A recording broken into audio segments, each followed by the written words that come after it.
අපි ප්‍රසිද්ධ වෙන්න හරි ජනප්‍රිය වෙන්න හරි උත්සාහ කරනවා කියන එකේ සරල අදහස ඒකනේ. අපි කොහෙර තැනකට ගියාම මිනිස්සු අපි අඳුර ගන්නවා නම් ඒකටනේ අපි නැහෙන්නේ මෙච්චර සරලම දේ.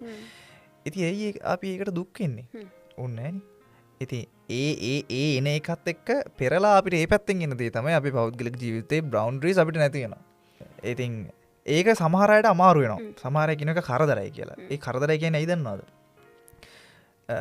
එයාලා තමන් සාමාන්‍ය ජීවත් වෙන විදියට වඩා වෙනස් වෙන්න යනවා ප්‍රසිද්ධ වුණාට පස්සේ. එතකොට අමාරුයි තමයි. රඟපාන්න බෑනේ හැමදාම. මට පර්සනලි ඒක අමාරු නෑ. හේතුව මම පොඩි කාලේ ඉඳන් මේ විදියම තමයි මම වා හම්බුනත් එමයයි එළිය හම්බුනත් මෙහෙමයි කතා කරන්නේ. මේකත් මේ එහෙනම් සාමාන්‍ය චැට් එකක් විදියට යන්නේ.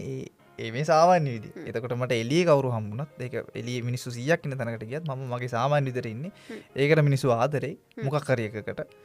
ඉතින් ඒ මම ජීවත් වෙන සාමාන්‍ය විදිහකින් හින්දා අර මම කියපු විදිහට කවුරු වෙන කෙනෙක් අමුතුවෙන් යාව එක්ස්ට්‍රැක්ට් කරගෙන Tamanට දාගන්න ගියාට පස්සේ තමයි ඒක හරි අමාරුයි මේ හරි අමාරුයි එළිය ගියා මිනිස්සු කතා කරනවා මාර වදයක් මේක කියලා ඉන්නේ ඒ එහෙම වුණා. අමුතුවෙන් දෙයක් ඇඟට දාගෙන හැසිරෙන්න ගියාම මං හිතනවා උත්තරයක් හම්බුණා කියලාට.